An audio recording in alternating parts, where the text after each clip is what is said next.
Welcome one, welcome all to the Tales of Tyria.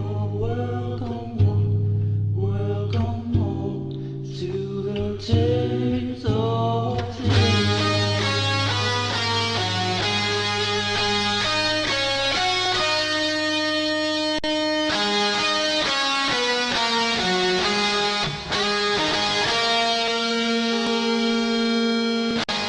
Yes, ladies and gentlemen, this week on Tales of Tyria, we have, well, story time writ large, ladies and gentlemen. We're going to be talking about personal story, Zhaitan, spoilers. It's coming to you. Just a second, stay tuned.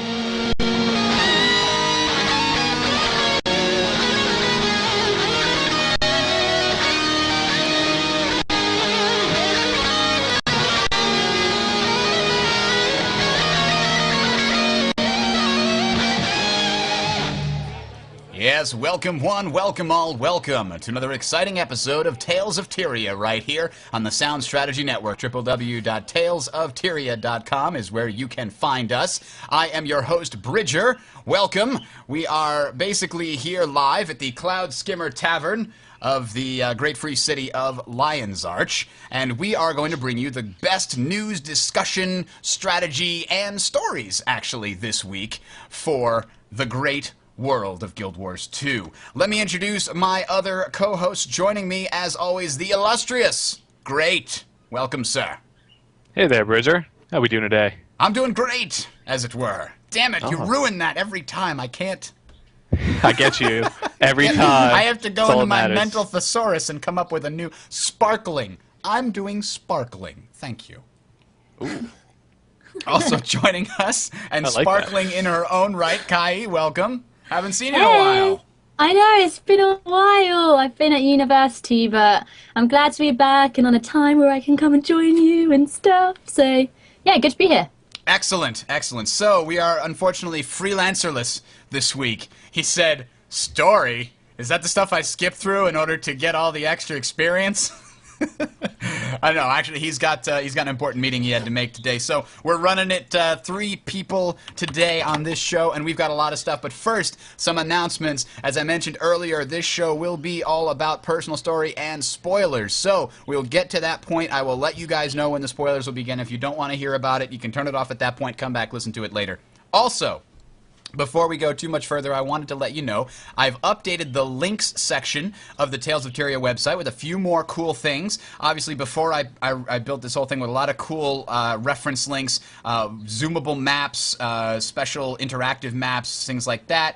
The Guild Wars 2 wiki, obviously, various databases, crafting guide. I added basically a bunch to this guide section. I went looking for some exotic armor and trying to find out where each of the different statistic types was. So there's like a guide to exotic armor that you can get from the Karma gods, and it's got the Karma temples, and it's got the stats layout, so you can say, okay, this is where I need to go, and it's got maps, the gods of Karma. So there's a bunch of really good ones in here. A guide to food buffs in World vs. World, armor stat calculator. So a level 80 exotic list. This is the one that's kind of indispensable. It tells you basically the stats for every level 80 exotic armor in the game. So if you're looking to try and get a set of exotic armor, this is probably the place to look for it. So definitely check those out. Very cool, along with everything else. And if you have an idea of what you would like, what everybody else should know, go ahead and send it to us, feedback@talesoftyria.com. If it is deserving, we will certainly put it on here. Actually, you know, the one did I put it on here?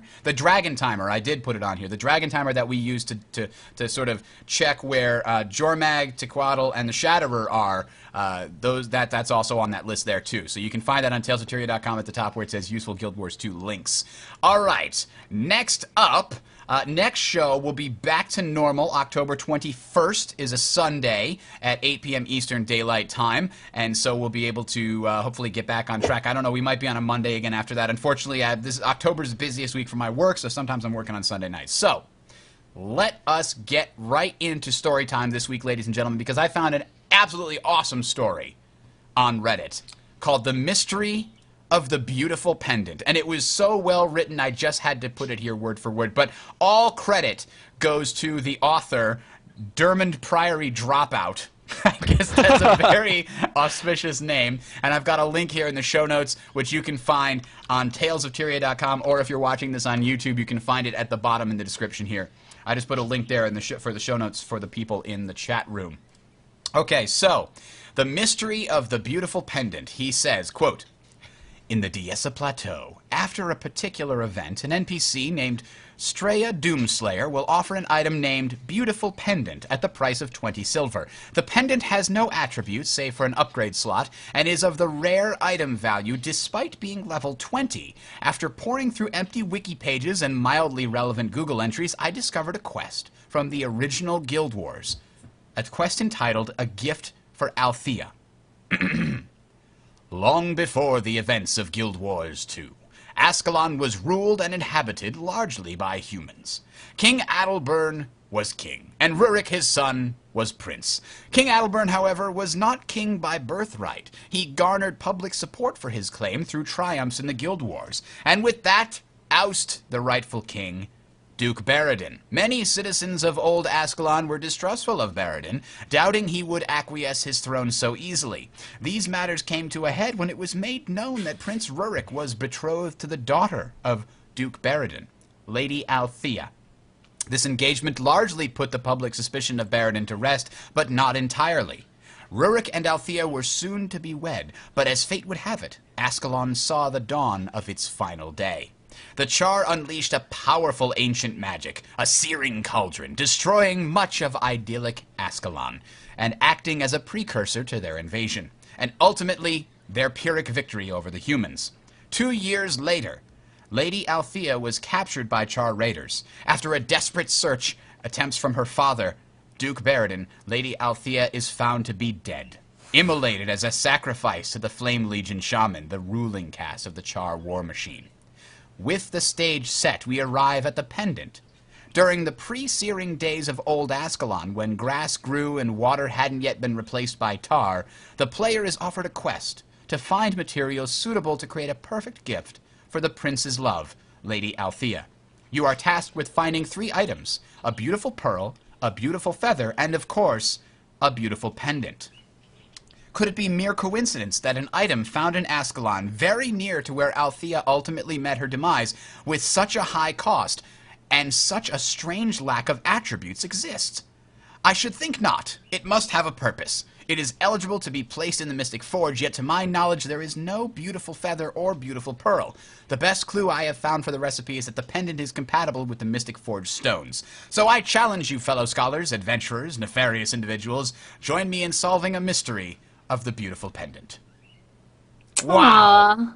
That was awesome. And I don't think anybody has figured it out yet. If there is actually something to figure out, it might just be some link to Guild Wars 1, just sort of a nod back to the history that the game has. But that is still really cool. And I want somebody to get, like, a pearl and socket it in there and see what it happens. How is this guy not in the Priory anymore? Like, how did he get kicked out of the Priory? That's a good question. Maybe this was like... With that kind of analysis and, like, reasoning. This is his white whale, and he never... Oh, man. Oh, it's cute. Anyway, that's really cool, and I'd love for there to be, like, an actual resolution to this somebody. If anybody has any information on this, if this is ever discovered, send feedback at talesoftyria.com. I would love to hear more about this. All right. So that is that. We also had a few news items, some posts coming up from the past week here that I thought were awesome. This is, let's see, Faith in the Guild Wars 2 community restored. This is posted by Groundstop, and he's basically tells the story of a World versus World match against Yaxband and Northern Shiver Peaks, and they are on, as well as Sanctum of Rahl. So someone had hacked their way into the garrison on the Sanctum of Rahl borderlands and stole the Sanctum of Rahl orb. We then watch as the orb basically flew across the map because, you know, it can teleport, right? And then stopped in Yaxbend Ascension Bay to be placed upon their altar. So far, the story is similar to many stories that have been popping up of late, but at this point, the Sanctum of Rawl guilds were contacted by someone from Foo, F-O-O, which is one of the leaders of major guild on Yak's Bend, essentially. And they basically said, this is stupid. We don't want to win this way. So what we'd like to propose is to allow you to come and take Ascension Bay back just to get your orb. Then if you leave, we'll take it back and everything will be as it should be. And apparently that's how it played out. That's really cool. That's cool that they stuck to that and, you know, they got to take it back. You have to organize a lot of people to convince them to let that happen. Yeah. So, this teleporting orb thing, is that like the hackers is hacking away? Yeah, the hackers were, you know how the hackers can teleport, like they have some way to convince the server they're further than they actually are or whatever. So they basically teleported through the walls of the garrison, grabbed the orb, teleported back out, and just basically teleported all the way back to Ascension Bay. Oh man, this is lame. That sucks. It is. That's really bad. But I don't see awesome too many of them, so I have to assume that they're getting banned as they appear. I was going to say, I've never seen that at all in World of World. I've seen it, I know that the orb's been bugged on the European servers quite a lot, where you can't actually, like, claim the garrison, you can't get the orb and stuff like that, but I've never seen, like, people, like, teleporting across the map. I've seen them teleporting short distances in World vs. World, where basically we couldn't hit them because they kept bouncing back and forth, and it was really annoying. But I haven't seen it a lot. I have to assume that's because they're getting banned as they appear. Like, people are right-clicking and reporting. Hopefully. Also because they can probably tell. Like, there's probably some errors that get thrown on the server side when people wind up not being where the server expects them to be, right? Yeah, there must be. There must be some way that they can track it when people are doing it. But obviously, if it's happening over a lot of servers, there could be quite a lot of people doing it. I can't even imagine how many like reports they get every day. Like how many people are, because it's so easy to do it. Like you can just do it, and then it's like, oh, there's 1,000 of them for the same guy, and we have to go through all of them and make sure like we don't just ban some guy for no reason. Well, you only need so much evidence for one guy until you realize that it actually is a bot or something like that. Speaking of which, I know I saw a lot of people complaining about bots in Ore, but I played in Ore all day today. I didn't notice a single bot. I might have just been missing where they were because I was going through my personal story a lot, but I was running through there and I didn't see any. Have you guys seen a lot recently? Not in Ore. I've seen them in the lower level zones where people are just basically standing in one area and they're like teleporting to mobs, and they literally just keep teleporting in like circles. But I've never seen them in like a level 80 zone. But yeah, I've seen them in Queensdale as well. Yeah. Maybe because there's so many people in Ore now, since people are getting higher level, that they had to move out somewhere else, and they're thinking like, oh yeah, lower level stuff is going to get empty soon, so we can start getting the mats from there. And that seems really inefficient to try and be in the lower level, unless they're leveling characters to sell, like they're trying to sell an account or something. I don't know. Yeah, and also everything that actually took down the restrictions on like farming as well, didn't they? They made it less harsh. So they made it less harsh. That's my understanding. Yeah, so maybe there would be more botters now that they know it's less harsh, so they can actually farm for longer. Because even I was coming like up to the restrictions. I made a post on Reddit about it that like after I would be farming for like a certain amount of time, I'd literally stop getting loot for like 20 minutes. And I'd stop getting karma and stuff like that. Like it literally go from like, I don't know, however much karma for an event, it'll go down to like 100 or something really small. But now the restrictions are a lot better. But I felt that even like players that were just kind of semi-hardcore were coming into these restrictions, and that was a bit too strict. But yeah, so maybe there is more botters now that it's a bit more lenient. People in the chat room are asking what the restriction you're speaking of is. It's specifically the restriction where the more you farm in a single area, is there a single type of enemy? It just kind of seemed like once you got, I think it was about 50 of one item, that it would actually just stop you getting loot completely. So say I was in Ore and I was farming, I don't know, like heavy bones, say. Once I got like 50 of them, it would just literally stop me getting loot completely for about 20 minutes. And no matter how many enemies I killed, I would just get nothing off them apart from grays.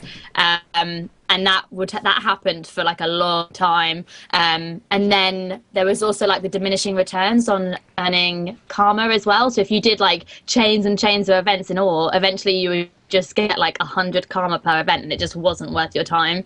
But I've heard it's a lot more lenient now. I'll have to try it out and let you guys know, but I've not really farmed much since they changed it. But yeah, it was really, really strict. And basically the coding just basically thought I was a bot because I was farming so much ore. I don't know. Oh, Take man. that as a compliment, I guess.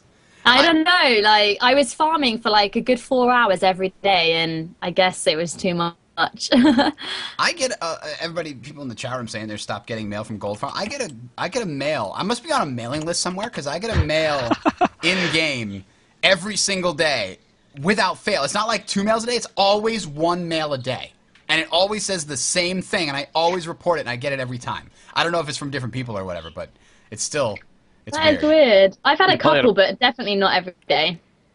You're on a mailing list. That's got to be it. You signed up for one or something on the website. Please, I am interested in your newsletter about free gold. Please send me more information. Who opts in for that? Seriously. Oh yeah, this is definitely something I want to do. Absolutely.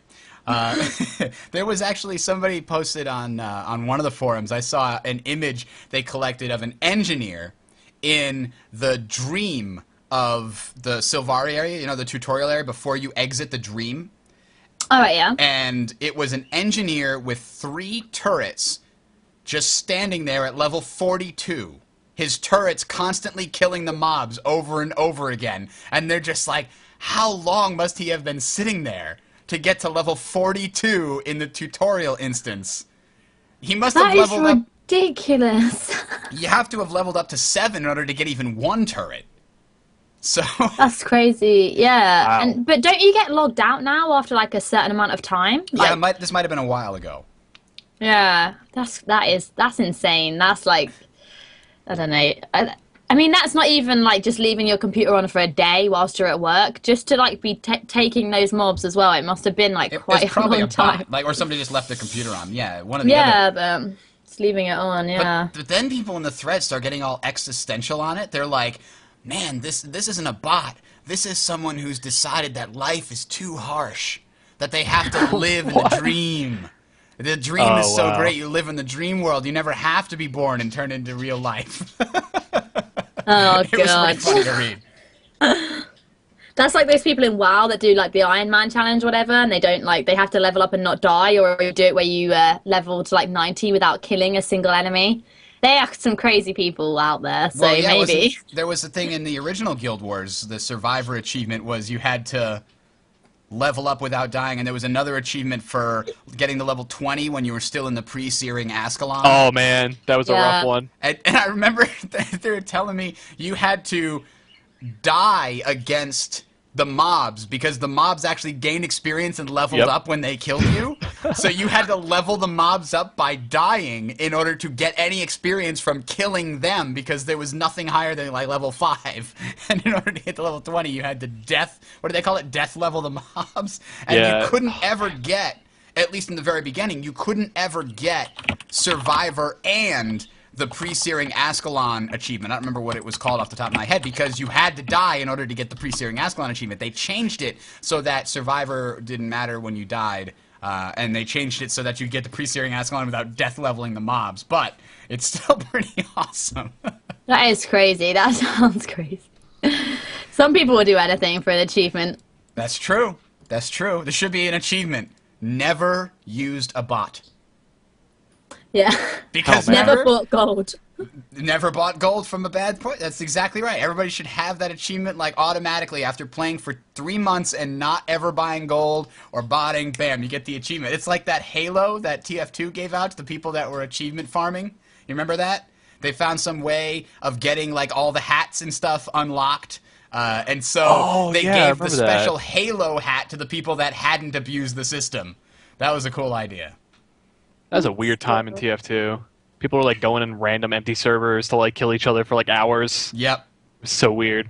It was definitely weird. All right, so next up, this is a really cool project, and I'm going to show you it right now. This is a historical guide to Tyria, basically pointing out the Guild Wars 1 locations and Guild Wars 2.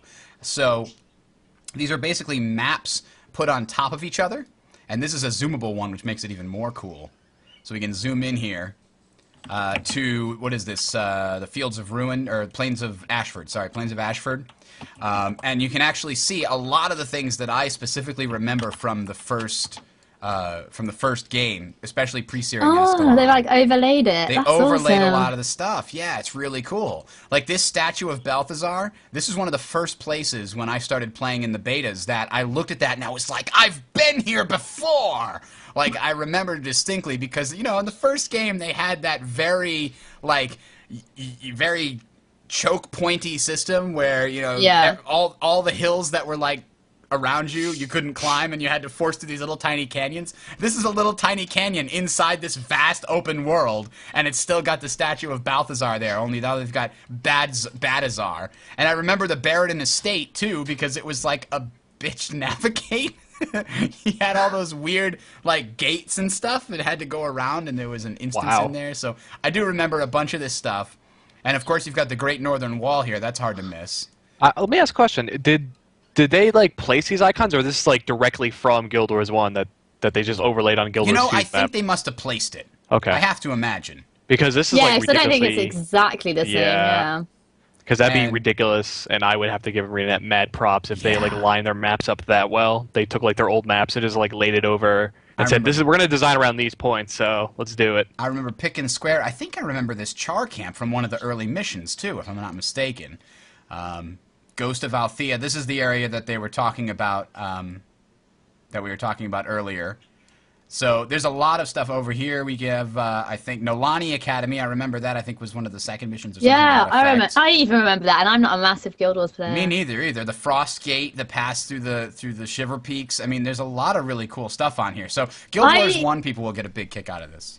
I just love going into the Hall of Monuments. I know that sounds really lame, but just like using like the Hall of Monuments stone and just going in there and just seeing it all broken and stuff. I just love that. I love that they added that in. It wasn't just like a mail that you got your items. You can actually go to this place where you put all of your statues and kind of see everything there. I think that's awesome.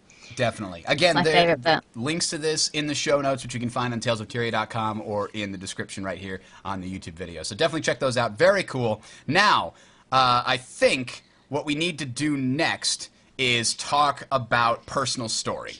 Oh, dear. And so this is the point at which we're going to say, spoilers, guys, spoilers, all right?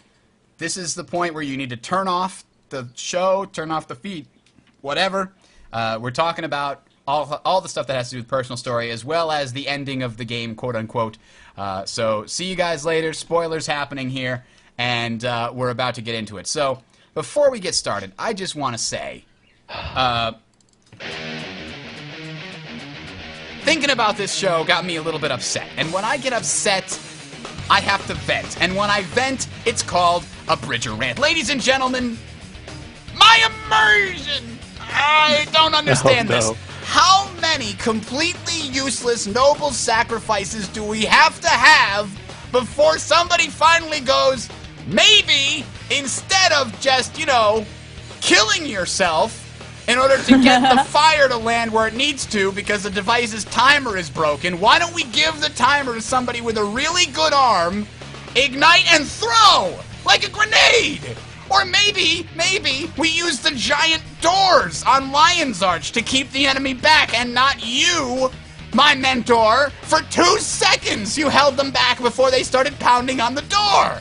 What the hell was the point of that? Did they no longer have you on contract for your voice? I needed more. That was awesome. Why did they have to replace you with Traherne? Oh, God. And by the way, Traherne. what the hell was the point of going after the Sanguine Blade, which was this cool series of quests that I did with my awesome mentor buddy, only to find out that by the time we get Traherne into the picture, he says, that's not important. Follow me, I've got a giant sword that was given to me by the tree. So, that just... I like this. Where did my Sanguine Blade? It's a sword made out of dragon blood. And Traherne is like, nope, already got mine, given to me by a tree. Mine's better. We can ignore yours. I know you went through all the trouble of getting it, but it's not important now. So, all that aside, though, Zhaitan. Come a little closer. I gotta talk to you personally for a second here, man. I don't know if you know this, but you're a really big dragon. I know. It's weird. And we are really small mortals. So, if at some point in the future you happen to catch us trying to murder you with an airship that is barely able to keep itself aloft, a good bet on a tactical decision, land on it. Land on the fucking... It's an airship! You're huge! Why are you flying around it? Land on the airship, for God! And... why does... He just sits there, and we shoot him for 5 minutes with guns! Two, again. Two. Why didn't you shoot the two times and he just falls off like Godzilla or King Kong? It's like, oh, I'm on the top of a building. Got stopped. Too late. What I don't get is why he just kind of floats there like a hoverfly for 5 minutes and does nothing. He just kind of flies there.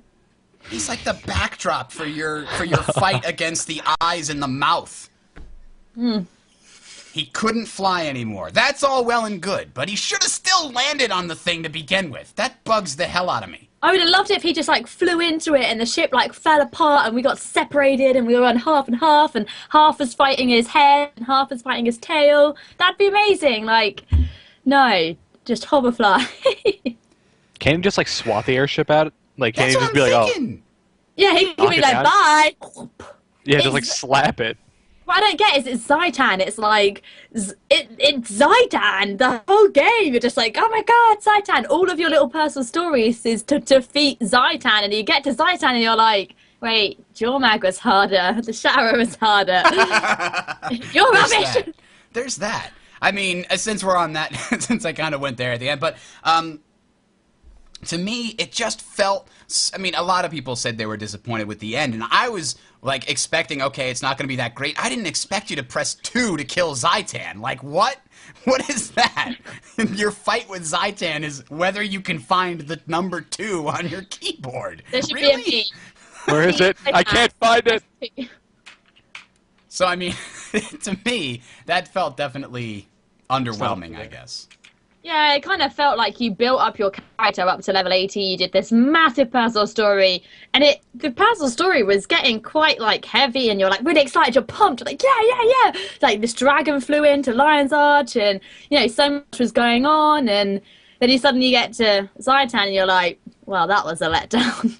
I mean, to be fair to ArenaNet, for sure, trying to figure out how to get, like, 5 guys in a dungeon to battle a dragon realistically, that's hard. And I think the airship idea was brilliant, and the airships looked awesome. And the whole fight, you know, going up there seemed pretty epic. I'm not going to, you know... Yeah, that was I really good. thought it was good. It felt like almost the running out of time thing, because, to me, it felt like Zhaitan was like, what do I do now, George? There's an airship. Like, I don't know.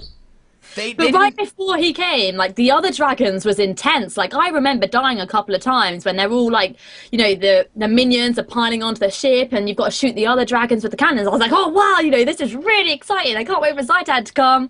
But, yeah, like, the dungeon as a whole was great. I thought Arrow was, like, the best dungeon by far, but they really need to work on the end. Really. I think what they could have easily done to fix my immersion problem is Zhaitan, like, lands on the ship once and some Asura, like, Captain Nemo of the 20,000 Leagues Under the Sea, like, hits the electricity generator and Zhaitan gets shocked and has to let go of the ship. You know, and then the ship is, like, all damaged and crumbly, but it's still barely managing to fly. Like, that would have been an epic, like, explanation as to why Zhaitan's just flying around trying to bat at you instead of landing and crushing you like the bugs you are. You know what I mean?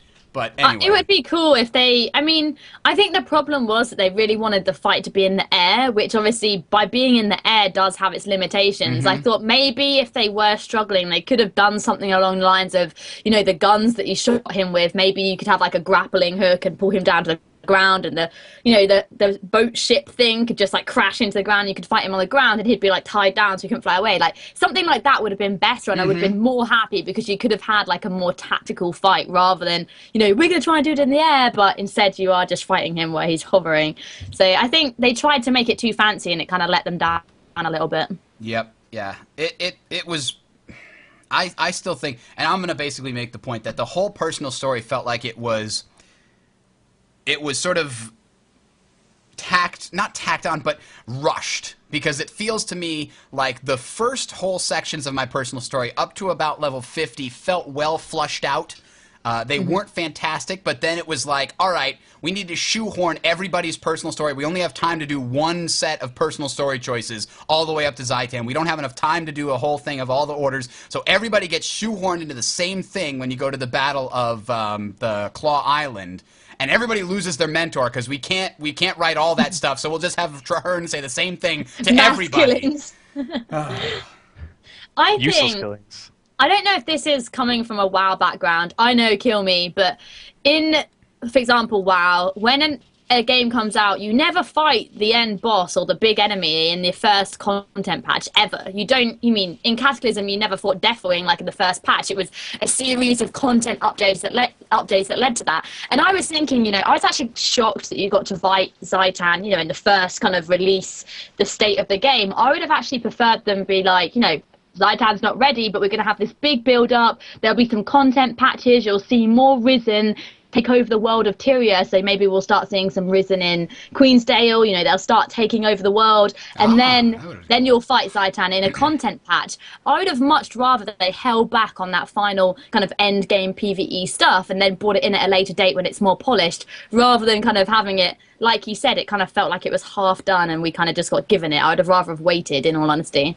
Yeah, true. And now that you mentioned that too, some people have speculated that Zhaitan's not necessarily dead, because we didn't see the body. That's always the clincher. He kind of fell from the sky, and we're like, oh, Elder Dragon fell from the sky. He's probably dead. He's like this epic being of, like, there's only 5 of them in the world, and he's so massive and huge and powerful he can raise a continent from the ground, but he fell out of the sky, so he's probably dead. Never found the body. That's what I'm saying. Could be we fight the undead version of Zhaitan in the future. Like he's a minion of some other dragon. Well. Like a lot of my guild, for example, they always talk about, because a lot of them are like hardcore Guild Wars 1 players, and maybe in content patches we'll start fighting other dragons, and I think like Kalkatoric and Jormag and stuff like that. I think people are excited to hopefully see some of those. So maybe Zhaitan isn't like the be all and end all of the Elder Dragons. He was just hyped up from the beginning, but maybe we'll fight something that's bigger. Maybe all the Elder Dragons combined into a super dragon. Oh man, like a Zord. Yeah. I just came up with the Power best. Rangers, boom. I just came up with the best story idea ever. It's that you actually didn't kill Zhaitan. You killed some guy that Zhaitan made, like a clone of himself, and Zhaitan is really Traherne. Oh man, that's actually what people are speculating. You never see Zhaitan and Traherne in the same scene. That would be fantastic. Traherne, why are you trolling? Well, there was a lot of Mesmer stuff going on towards the end there. They had that illusionary guy that pretended to be the Char.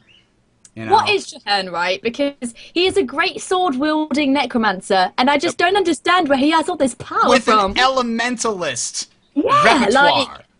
I just don't get it. Like, he needs to decide. He's so indecisive. Like, I just feel like, why does he have so many powers? And I spoke about it before, and a couple of people were like, maybe he did learn various professions, and who says we're limited to one? And maybe they'll bring out dual professions later on, like they did in Guild Wars 1. And there's so much stuff that people theory craft, but I don't know. Traherne annoys me. Yeah, somebody said they jumped down to look for his body, but could not find it. Dun, dun, dun. Dun, dun, dun. So, great. The other thing that kind of lends itself to your theory is that, Traherne did spend a lot of time in ore. He's like their ore expert. What if he was corrupted while he was there and Zhaitan then took over his body?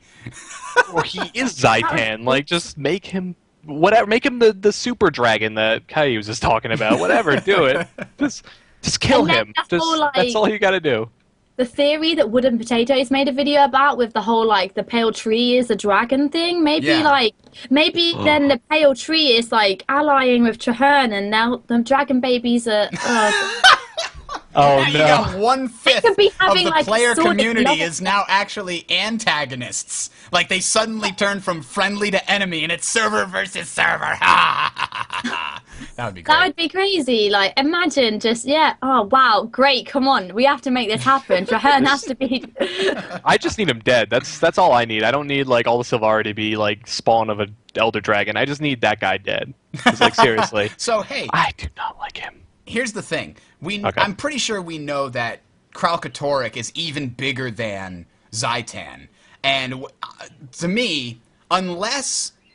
The most epic way to fight a dragon is for that big is for the dragon to be so big that we like somehow get ourselves inside of him and like fight like his internal defenses, like his immune system, and we have to fight our way to his heart and like kill it. Like while he's flying around the outside dealing with other things or something. That would you want to like boat ship in his mouth and then like blow him up from the side? Or some kind of like boarding ship that like flies into his side and like pierces it and then like, and then your mentor's like, lock. and then your mentor, who of course didn't die at the gates, actually is like, I'll take care of this one because this time I'll die for a good reason, and like blow up the ship inside while you get out. Why does everyone do that? Like Logan Thackeray did that when you're in Arrow. He's like, no, I'll stay here and cut the rope so you can all fly out. Like, why do they all want to be the hero? Let me be the hero.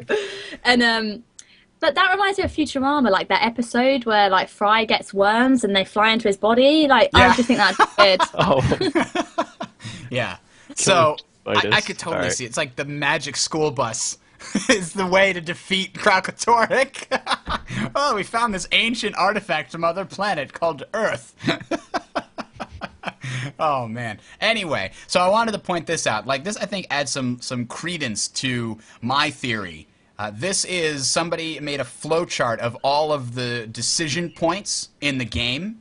And as you can see, when you start out, you get a lot of personal story options. You get, obviously, the 5 races have their own branching choices, 3 of each within that.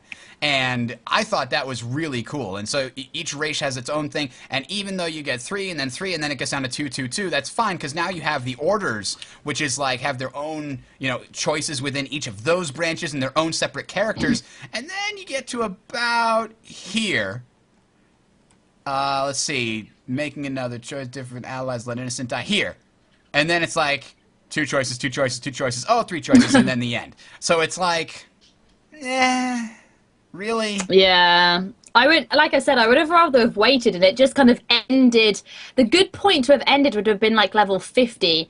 And if they were just kind of like, okay, now we see what happens. And you waited, then it would have given you something to look forward to as well, because we would all know now that like there's more personal story, whereas now we're kind of in that content limbo where we don't really need any new content because there is still a ton of things to do, but we don't really know what we're going to be able to look forward to either. So I think it would be cool to actually leave it on a cliffhanger and actually give us something to look forward to rather than have that kind of finished RPG kind of game, because it doesn't really feel much like an MMO if you're not looking forward to the next thing, if that sort makes of like sense. a to-be-continued cliffhanger. Yeah. I think that definitely could have worked. I think a lot of players would have been like, what do you mean there's no personal story to level 80? You said it, blah, blah, blah. I mean, that's the thing. They kind of trapped themselves when they started saying that early.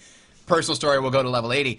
I think if they had spent the time, whatever time they spent on like the 70 to 80 personal story, because there was a lot in there. It was like 1 every level and then 2 or 3 at level 80. You take all the time you would have spent there and you polish up a really good, satisfying cliffhanger ending to the area where the orders all meet, and like you get down to not even before Fort Trinity, but like that whole thing where you're recruiting different people like right around the Battle of Claw Island.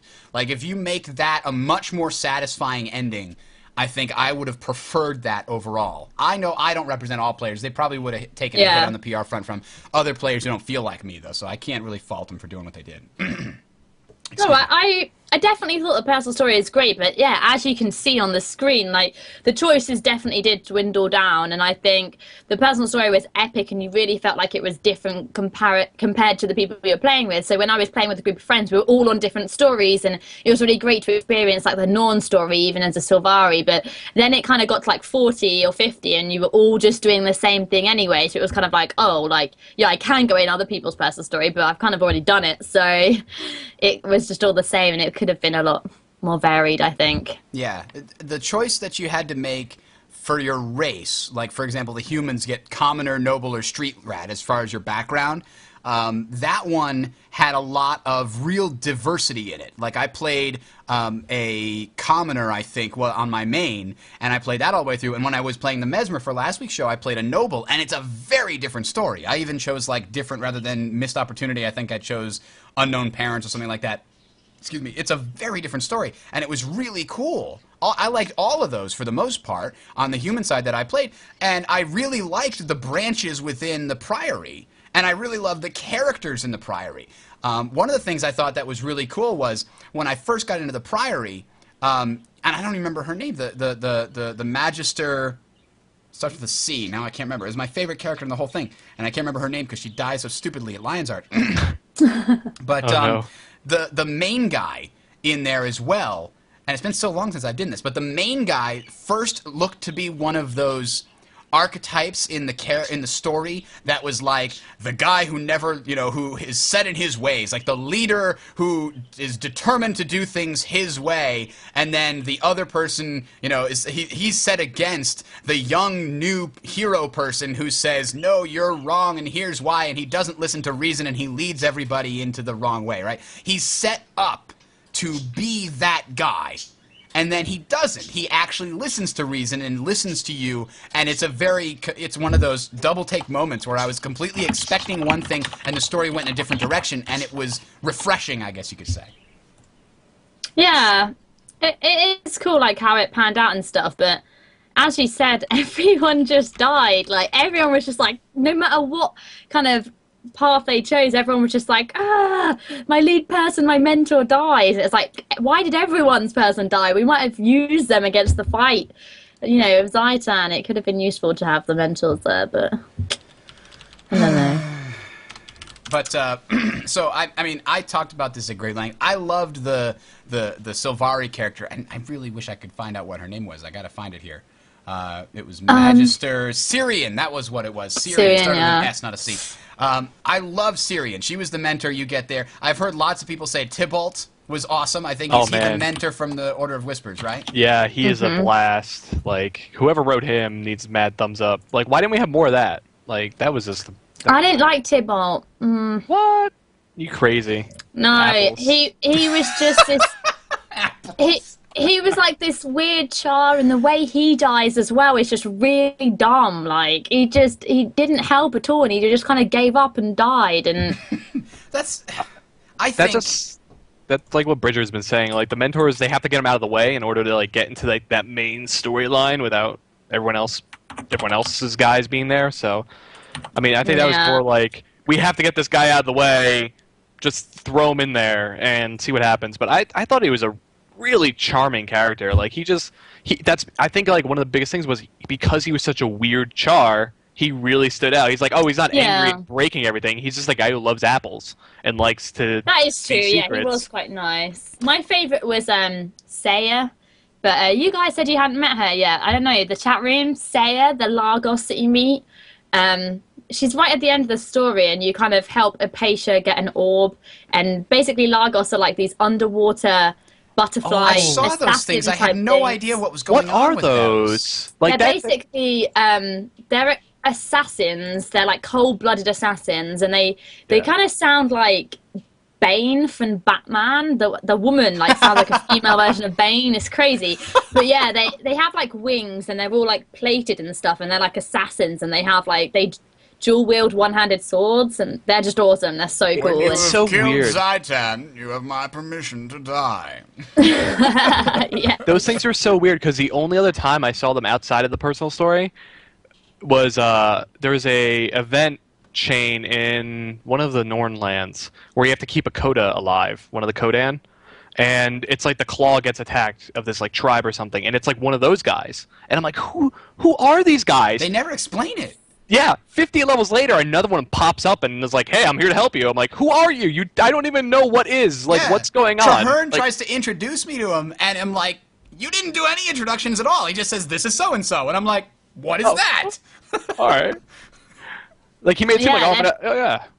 They've got like their own cult and stuff. Like, they literally are purely assassins. assassins. Like, I think out of everything, I want them to be the next playable race, just because I think they're so badass. They're so cool. Like, I want it so much. I don't know. I hated that orb quest, that orb story part. I hated The one where that. you're underwater? Yeah. No, I didn't mind it being underwater. It's just like, go into this room, kill these dudes. Go into this room, kill these dudes. Oh, yeah. That sucks. That does suck. And you're like just swimming through that kind of cavey thing, and you have to fight the eye or whatever. Yeah, that was boring. I really didn't like the end of the personal story quest as such that much. I just kind of wanted to get through it as quick as possible to get to Zhaitan. Yeah, I think by like a certain point in the personal story, everyone is like, I just gotta get out of here. I just gotta get away from Traherne. I gotta get to the part where I can kill Zhaitan and it'd be like lore and just end it. Yeah, they just got longer and longer. Like, it felt like they were unnecessary long at some points, and I don't know, you just had to do so much just to do the simplest of tasks. It was just like, I could just walk over here and get this thing. We could have just like went around back and just got in the house easier that way. Like, that would have been so much. Also, one thing I noticed, I don't know if it was you guys, but I felt like the way they scaled difficulty was by increasing the amount of stuff you fought as you got in higher level. Mm-hmm. So like, this, I really noticed this because I was a Mesmer, and like I had a lot of trouble. I can do a lot of stuff to you in AoE, but I can't kill you that well, like with AoE damage. So like I cannot. So like, like I remember at the lower levels, it was like, oh, you're fighting like 2 dudes, and then mid levels, like, all right, you're fighting like 3 or 4 dudes. And I'm like, all right, I can handle this. I'm better at the game. And then like you have to fight 20 things because all your allies NPCs suck and they die in 5 seconds, and you have to like run around kiting everything in the story because. Oh man! My friend had the same problem. He might be in the chat, but he's a Mesmer as well. And I, as a Necro, was absolutely fine. Like, I could just put loads of wells down and kill everything super easy. But as a Mesmer, it took him literally twice as long to do his personal story quest that did me. I just felt so bad for him because it was just like, it just took him forever and just seemed really difficult. For example, did you guys have to fight the destroyers? I don't know if you do it on your one, where you fight like the big destroyer queen thing. No. And that was. Well, you have to, like, you go with, like, the scrit, and you find, like, these shinies, and you find a mirror that shows you into ore. You know what I found out? Everybody does one, it's either scrit, quaggan, or heilig, right? I thought that was just a German Priory thing. But apparently all of the orders go and do the same set of stories. I think so. I think. Yeah, I did ogres in mine. Ogres was another choice. You know what? Ogres, actually, let me consult the... There's like 5 of them on that chart. Yeah, but not everybody gets all the choices either. So there's a thing. It's like mishmash. Here it's based on race, according to this. Oh, really? Apparently, Asura can seem to be going to all of them. Human get a choice between Quaggan, Hylic, and Skrit. Sylvari get a choice between Quaggan, Hylic, and Skrit. Char get a choice between Grawl, Ogres, and Skrit. And Norn don't get a choice. They just study the Grawl. I got this might be wrong, ogre. but. Yeah, I was a Norn and I got ogre, so I guess maybe it's that Grawl, was an ogre. That was a tough choice for me because did I think they show up again at the end? There's this one part in the story where it's like, oh no, we're gonna die, we're in trouble, and then like the ogres pop in, like, hey guys, we're here, you saved me, and then now I gotta go. I'm like, yeah, I didn't feel like it was necessary. I don't remember actually the script coming to help me at any point, apart from the fact they helped me. It was when we were fighting the eye.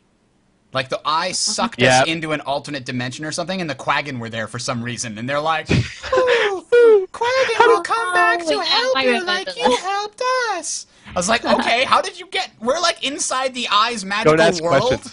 How did you get here? Knowing Quaggan, they probably just happened to wander in there on their own, like, oh... The Quaggans just remind me of Charlie the Unicorn. Their voices just like, the magical Floridon, Charlie. That's just what they remind me of. Oh, that's not bad. Who else did I like? So I love Siren because, and I've told this to people in the past, she was so enthusiastically bonkers and not knowledgeable about the world at all. Like, she epitomized Sylvari. Like, they're not worldly, right? That's the thing. They're a very young race. They don't know how the world works. They wake up and they're adults, but they don't have the world experience. And it shows when we're going to try and recover the Sanguine Blade, and we get to this place, and there's pirates that are inhabiting a base right above where we need to go. And she's like, how can we convince them to let us search? maybe we can buy them some beer. Oh, maybe we can convince them we're just shrubs. And she sounds so earnest, like this is the most brilliant plan she just had, and it will totally work. Like, this is my brilliant idea. And my character has to talk to her and say, maybe we can convince them with our weapons. And she's like, that's a good idea too. Like, she's so earnest about everything, and it was fantastic to have such a weirdly different character, right? The mentors, I think, were just that well done. Like, I know Tybalt, I'm gonna kind of spoil him, is like, he was like making it like a big deal, like, yeah, I know what I'm doing, just don't worry about it. Like, this is the plan, we're doing the plan, it's working. And then like later on, you find out that was his first field mission. Like, he didn't actually know what the hell he was doing, and you're like, wait a minute, you said this was the plan, and you knew exactly what you're doing, and this would work, and I went with it, but it was your first time actually doing this. I like the characters that you meet in the racial storylines too. I chose Maverick on my char. I think this was beta weekend 3. I was playing around with the char, and Maverick is such an awesome character because he's got such a huge ego, but it's not like an asshole ego. He's not like a douche. He's like a funny, your friend George, who always is like, says he's the best at everything, like, but he's this funny guy. He shows up and he's like, it's okay guys, I'm here. Well, we got this now. You know, that kind of a mentality. Like, he thinks he's the bee's knees and everybody knows it, but he doesn't do it in a way that makes you hate him. You know, he's not arrogant. He's just confident, like, yep, it's okay, I got this. You didn't have to worry anymore because I'm here. You know, and he keeps all these crack sayings that he makes where he's like, he just does all these things like, maybe they'll call it the Maverick after me. You know, he just so much. Why? It's great. I love that guy. There are so many good characters that I encountered over the course of the story, and it just makes me so much more upset when you encounter Traherne compared to all these other people you met. And it's like, this guy should be the coolest character you meet. He should have sunglasses on. So yeah, he should have the aviators. He should be rocking to like deal with it, like straight up. But he is just so monotone. Like, he's fine as a secondary character, but he's not good as a lead. And at first I didn't mind him because at first he was kind of a secondary character. He was like this guide that went with us because he knew a lot about ore. Yeah, that was cool how they set him up, but like it just. There was like a lame excuse that like these orders don't get along and we need somebody outside of these orders to lead. Oh, let's just pick this guy who just showed up, and he's like, "What? I'm just the guy who tells you where to shoot." Like, what? And he's got like that character conflict, hasn't he? Where he's like, I don't know my path, and my dream was really like vague, and I didn't know what to do, and now he's suddenly like leading all of these orders to victory. But he never leads, does he? He always says, "Commander, what do you think we should do?" It's almost like they got his voice wrong. Like, he should be like, "It's okay, troops, we'll get this. Commander, can I see you over here for a second? I have no idea what I'm doing.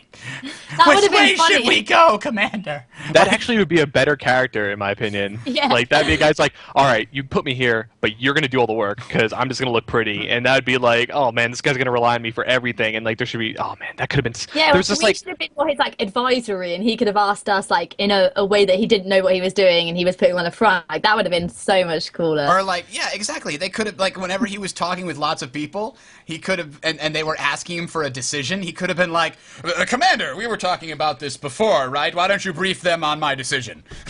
You know, that could have been perfect. Like, they could have made him that kind of a goofy character instead, like all the other characters that I Yes, that is the point. Like, they got, like, with Traherne, that goofiness that is so there in Guild Wars disappears. And I think that is why serious. I get... Yeah, he's like, I am the stereotypical, like, I don't know what I can do character. I don't think I can do it. And it's just like, you have to keep pushing him, but you don't want to push him anymore. And if he was more goofy about it, like, I really have no idea what I'm doing, but you drive. I'm just going to sit back here and lean back and let you do the work. And you just want to be like, Traherne, just stay at home. I'll take it from here. Yeah. Yeah. I mean... And again, I think he was a decent character. I heard everybody saying, "I hate Traherne, blah ha ha, he took over my story." And when he first is introduced, and for the first couple of missions, even when he takes over and he's the commander, I thought that was fine. But his interaction with me was so obviously, like, it really sucks you out and says, this is the point in which the game makes you make the decision to go whatever way you want. This is role-playing, wink, wink, you know? It was so clearly, like, hit you over the head. Like, Traherne should be the one making these decisions, but instead he tells you to make the decision every single time. There should have been some way to make that more natural. Either he's goofy and he's incompetent and he knows it and he doesn't want to do this and somebody else should make the decision for him, or he's completely got a self-conscious thing where he doesn't have any confidence in any of his decision-making capabilities, or even just like, Commander, I have troops doing this, and this. I need you to get this done. Let me know how you plan to do it. Like, at least then he's giving you an order and, like, delegating. But most of the time, he's, like, having you make the big decision. Like, should we invade from the sea, or should we invade from the air? Or one of those decisions, like, this should be weighed. Yeah. Like, you should look at scouting reports and decide the sea is better because we have a better chance of success. Don't just let me to flip a coin. I decide sea. Pretty much, that's what it was. As such a core character in the especially endgame part of the story, he needed to be much better, and you just listed like 5 examples of like how that could have been a much better situation, and I really don't understand what they were aiming for with Traherne, like what they were looking to do. Like, this is definitely a character we want. Why? Like, did he really need to be there? And they could have handled him in like so many other. I keep going in circles because it's like they could have handled him in so many other ways, and they didn't pick one of those ways. I know they are creative enough to do that because they made other stuff like that. I've been told that one of the things they didn't like about Guild Wars 1 is that the player is the spotlight in Guild Wars 1, right? I mean, the story of Guild Wars 1 is the story of this party of 8 heroes who does all this stuff. But the only way that you can, like, go back and reference the player is, like, to call him the Chosen or something like that, right? Or some kind of weird way. Like, you can't reference, like, there's no named person because every single player in the game was that guy or girl. Yeah. Mm-hmm. So they wanted a character they could have be referenced. Like, when you tell the story of Guild Wars 2, it's the story of Traherne leading the troops to victory against Zhaitan. Because you can't say the story of the player, because then whenever you do any historical sort of retelling within the game, when you try to put anything in books about recent history, then that's screwed, basically, right? I'm guessing they run into that. So that's why he exists. This is what I read on a forum somewhere. I have no idea if this is true or not, but that's a theory as to why he exists, so that they can put an actual name to him. But, It makes sense, and when you look back on like your biography and stuff actually in game and you read your story, it is cool, like you said, to have a character that was responsible for these kind of things, but he just wasn't. It was kind of like we did all the work and he took all the glory, and kind of made me sad. And especially, that would have been great if his character was like an arrogant douche who was taking the glory on purpose, but instead it felt like the writing was disjointed with what was actually happening. That's the main thing, I think. And because that'd be great. Because when he becomes a dragon and he reveals his true identity, that would have been great. It's like, yes, you took all the glory so that you could get us all unsecure and not and you'll be a big surprise when you do the reveal, and we'll be like, oh no, it couldn't be. What are we gonna do? Yeah, and again, I think it's not. I think it's mostly because it feels like the personal story, the end of the personal story, was rushed a little bit. Like, they didn't have the time to make all those choices feel right. They didn't have time to make it all feel internally consistent. And I believe I even read somewhere that they rushed the ending in the fight with Zhaitan. Normally, it didn't go through the normal process that they go through where one story team does it and the other teams vet it afterwards and give it, like, critiques and stuff. Like, that was how a lot of the story was written. But they had crunch time at the end and they couldn't do it, so they just had one team go in, bang it out in one sort of meeting, and then have all the teams start on the assets, like the voice work and the writing and everything. Like, this is what we're doing. Go, go, go. Because we don't have time to do it. And they kind of regretted not being able to do that. Thinking about that, like, when you're planning out the story and you need to start getting, like, the voiceover stuff, and you need to start getting like assets from your like artists, and get your coders to design special like events and stuff like that. That stuff had to be planned months and months in advance. Like, I'm talking maybe a year before we got the announcement before the release date. So like, that's a long time. But I don't know. Arena It's works a at long their time own. for us, isn't it? But Yeah. not for them. That's true. For their 5 cycles, years. like I know how much AreaNet loves to like iterate on everything. Like they like to look at something and keep looking at it and doing it and doing it and doing it and doing it and doing it and doing it over until it's like perfect in their eye. So I don't know. Like I felt like the whole end part of the story didn't hold to that quality that they Yeah. kind of Yeah, put it kind in of let everything them down. else. But that having been said, I thoroughly enjoyed the personal story up through about level 50, 55 area, and I continued to enjoy it, somewhat less excitedly, but still a little bit. It really kind of lost a lot of its magic after my mentor died at Claw Island. And again, I didn't really care. Yeah, well, I guess you weren't attached to yours, but I keep coming back to the fact that they really overused the noble sacrifice story, trope. And I've seen this done in like film and TV series as well. Like Doctor Who seems to do it every other season. It's like somebody, like they introduce a brand new character who then says, "Go, I'll hold them off," and then immediately dies because he chose to stand there, and he literally did not hold them back for more than a second. Then they otherwise, like if he had just run, he would have been safe. Everybody would have got out on time. It's so like terribly implemented in that sense. And it's supposed to make you feel bad, like sympathy, like, oh no, this noble character tried to help and he was ultimately struck down. It's such a sacrifice, and oh, I completely empathize and feel. And it just completely loses any empathy when you realize that it was all just written in to pull that out of you. It's not well done. But some characters, it makes sense for it. Like, I'm going to bring Tybalt again. There's this big thing. He had like a sort of reputation for being afraid and like scared and not willing to go into fights. So for him, it kind of makes sense, like to do that kind of thing. But it was a useless event for him to go into. Right. Like it's like you're gonna buy 5 seconds for me to run to the boat. That thanks. Just come with me. Like we can get out of here. We got out of the other place with apples. Like we can get out of this pretty fine. And it's just that could have been so much more dramatic and so much more like heart wrenching if they had put that at the right point.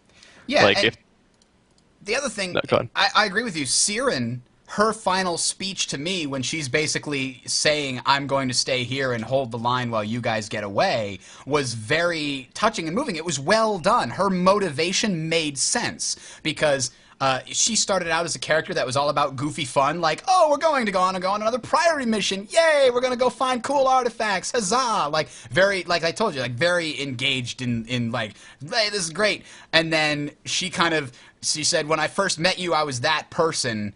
And, while I've been traveling with you, I've learned, responsibility and being able to be a bigger person. And I hope that this, sacrifice helps everybody. Go. This is my time, Is she the Sylvana you meet in like the starting area?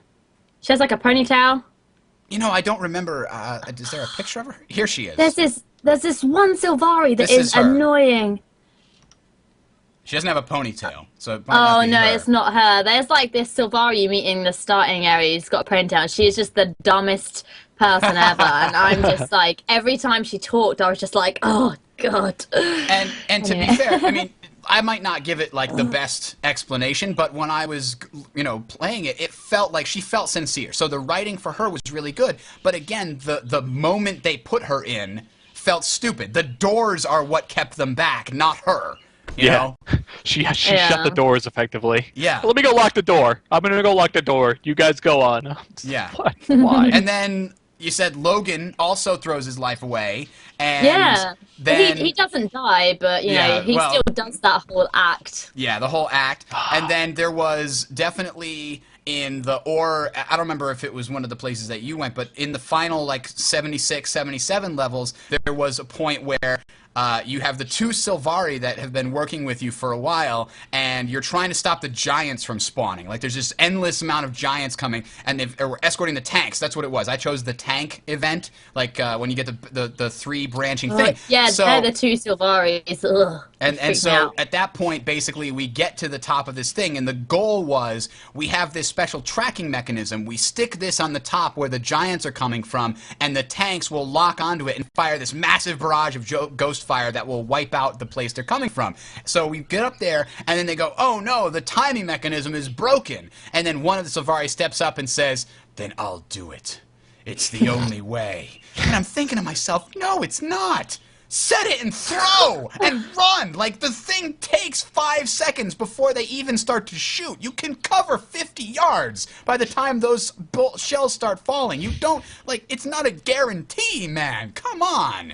And then just not one level later or before, I don't remember which way it was another situation. We were fighting, I don't know if it was the mouth or the eye or some giant thing, and there was like the two human characters, and one of them is in trouble, and he's like, Deb, no! And he goes in, and he's like, run, I'll take it! And he goes down, and then she's like, oh no, I loved him, blah, blah, blah. And I'm thinking, I just rezzed everybody over here. I got this. I could just res him if you guys want. And they're like, he's gone forever. I could res him.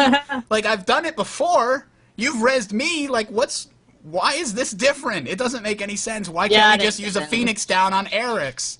It doesn't make any sense. It would make those better if, like, they were wearing red shirts and they were talking about, like, how they can't wait to get back to their wives and families after the war's over and stuff like that. That would just make the whole situation just very silly, and I think that's what they should have done. I only got 1 day till retirement. I'm leaving tomorrow. I'm going on leave, and I'm going home. The war's over for me. I can't wait to get on the plane tomorrow. Yeah, I have a very special ditch patch I have to use to get back to Queen Jenna, and I'm going to get to see my kids again, etc., etc. Oh, man. What was an XK CD? Let me see if I can find it. It was the one recently where they yeah, there it is.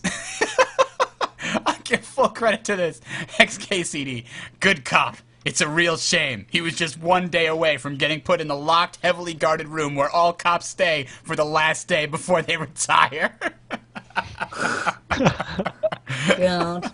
Oh, man. So, if you've never seen XKCD, guys, xkcd.com, you will be there all night. It's fantastic. Anyway, all right. Any final thoughts here?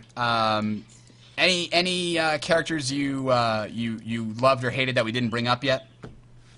I wouldn't say that. Just as a final thought, if like a room that happened to be watching, I would rather you take your time. Like, yeah, give us content updates, and the Halloween stuff we're all looking forward to is great. But if you've got a big idea, keep that big idea and work with it. Don't force it out upon us just because people are demanding it. Just make it great, and we would appreciate it a lot more. And I think it'd be better if, in the long run, that it's better for us when it comes out rather than it coming out early and everyone complaining about Zhaitan like they did. So yeah, to take be your fair, time. I don't think they could have made another choice. Honestly, I think this was their only choice. From a business, they had to get the game out. It had to start coming out. It had been in development for a very long time. NCSoft was hemorrhaging money at the time with the whole fiasco in Korea. They needed to get their North American development, like, that needed to start making money. So, yeah. I mean, from a business perspective, from everything else was going on, I don't think they could have made a different decision. I'm disappointed with to some extent how it turned out. I'm enthralled with a lot of the stuff that worked out really well, and I can't wait to go through like the Sylvari storyline and the Asura storyline, because what I played of the Asura storyline in beta weekend number 3 was awesome, and I can't wait to go back and play it again with a new Asura, but I haven't made that yet. But I'm definitely looking forward to that because I really enjoyed, like I said, I want to find out what's going on in the Vigil. I want to experience Tibble. I haven't experienced Tibble myself. Oh, man. So I got to experience Tibble. You need to get there and see the old Tibbs and his apples. Definitely. Tibbs. All right. Chat room, did we miss anything? What did we miss?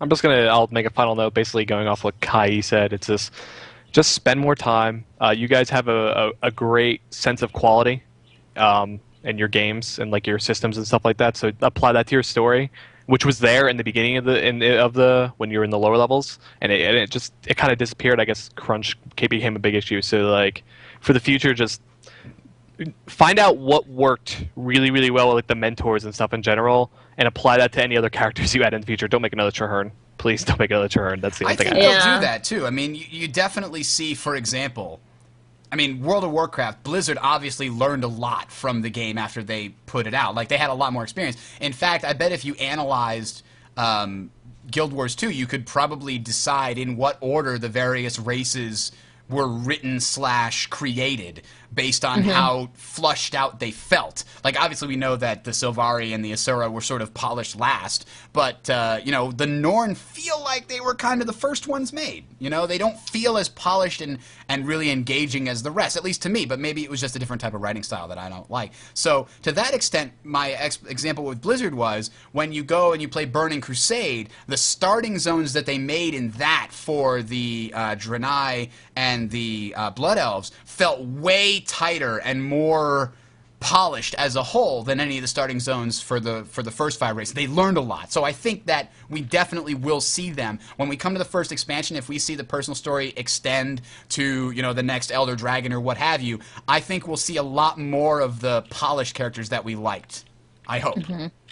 Yeah, totally, I agree. And I think that's how a game develops, though. I think it's also a good thing because it creates nostalgia, because in like a couple of years' time, when new players for Guild Wars 2 come, they play it, we could be like, oh god, it was so different back then, and, you know, look how it's developed and stuff like that. So I think it's also good for a game not to come out as perfect because they've got nothing to work on, and I think that's bad as a business point of view. They've got nothing going forward. So I think it's great that they have got such a good community that do discuss things, because I've noticed on the Guild Wars 2 forums, and even from podcasts like this and various other podcasts, that people do discuss it a lot, and they do have some constructive criticism rather than being like, I hate the game, I'm never playing it again.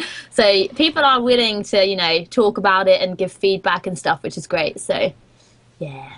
Yep. So I think that's all there is to say at the moment. And I'd like to thank you guys for joining me again today. Thank you. Thanks. Oh yeah, no problem. Good to see you. Hopefully we'll get Freelancer back next week. I'm trying to do Warrior next week if I can. I want to do Warrior, but I don't know if I can rustle up Warriors. Are there that many Warriors around? That's the thing. I gotta find Warriors. So if anybody feels like this, I talked about this in the past. If there's anybody out there that feels like they should be on the show next week to talk about Warrior, you know, send me some information, feedback at talesoftyria.com. Send me like a clip of you talking about Warrior. Prove to me that you have the speech capability to come on the show and discuss it intelligently with us. That's all I really want. Because not everybody has public speaking capability. There's nothing wrong with that. Everybody has different talents. Better than me. Could be better than Kai. Not hard. Could be, maybe not. Who knows? Listen, when I was recruiting for this show, there were some really bad applicants. Like mine. Yeah, yours, totally, definitely. Oh, man. No. But yeah, so if you feel like you've got, and you know, don't be shy, I'll go through all of them, whatever it is. We need some Warriors to come on and talk about it. I'll probably pull one from our D1A team for the SPVP perspective, but I'm going to need some other people that main Warrior, and I don't think I know anybody that's been on the show that does. So, we'll see you guys next week. Feedback at talesoftyria.com is how you can get a hold of us. Also, the website, talesoftyria.com. Have a good one, guys. Bridger out. Bye. Peace.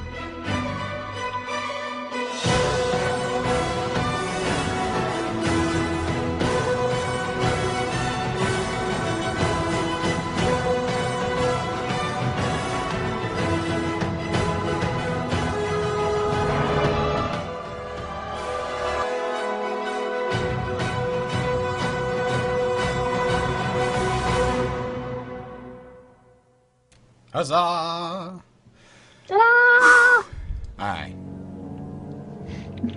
Let me see. Oh, it went to the next thing already. We don't need to go to the next thing. Alright, that was good. That was fun. We talked a little bit longer. I'm sorry, Kai. We went a little longer than I expected. Oh, no, that's fine. The show is actually like an hour earlier than I thought it was anyway, so that's good. Aha! Yes, I'm saying. There you go. I think Europe went into the daylight savings time removal thing. Yeah, I thought it started at 1, but it didn't. It started at 12, so yeah, it was... We're good for time. I think for a couple of weeks, it's going to be earlier for you than normal until we resync. Because I know Europe has like a 2-week differential on when daylight savings time starts. It's so crazy. It confuses me so much. But I like that I can just look at Skype and like see your time zone. So I just check on there, like, yes, it starts at 7 your time. Really? Well, that works? If I click on you, like on our chat window, and it comes up like Bridger, United States. It says 1:23 a.m. United Kingdom time. I see. Yes, that's me. So I just look at you, and it says like the time. Oh, snap. Look at that. That is useful. That is good, solid knowledge. So you don't ever need a time converter again. Just find somebody in every time zone you can think of and add them to your Skype account. Exactly. All right, let me see here. So, great. I've got an extra key that they sent me for PlanetSide if you want it. Or did you say you have it? I'm in. You're in. That's right. That's right. I have an extra key that because they send out every once in a while. They send out an extra key to the people that are already in. So all right, you want to go play some? I'll stream it. I'll stream it. We got a lot of people watching here. Are you Vanu? I am whatever you want. I mean, I'm down for whatever because I've been playing Vanu and they're purple. All right, I'll jump on whatever server you're on. So if you guys want to watch, we're gonna jump over to the Bridger 15 stream. That is Twitch, www.twitch.tv/Bridger15. So I'll be on there in about 10 minutes, and we'll be streaming some PlanetSide for your entertainment and hopefully edutainment. I think that's how I roll. I'm terrible, so they're just going to watch me crash consistently while flying. There you go. All right, guys. Have a good one. See you later.